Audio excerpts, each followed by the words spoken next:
சிவஞானம் சித்தமேது சிந்தையேது சீவனேது சித்தரே சக்தியேது சம்புஏது சாதிபேத மற்றது முக்தியேது மூலமேது மூல மந்திரங்களேது வித்திலாத வித்திலே என்னதென்று இயம்புமே. சிவசிவ சிவத்தை என்னவென்று சொல்ல முடியும்?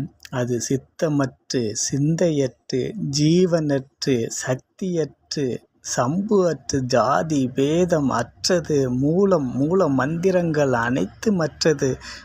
இதுதான் அப்படின்னு சிவத்தை குறிப்பிட்டு அறுதியிட்டு ஒரு பொருள் இதுதான் சொல்ல முடியாத ஒரு மாபெரும் மௌன ஆற்றல், மௌன நிலையில் பேராற்றலாக இருக்குது.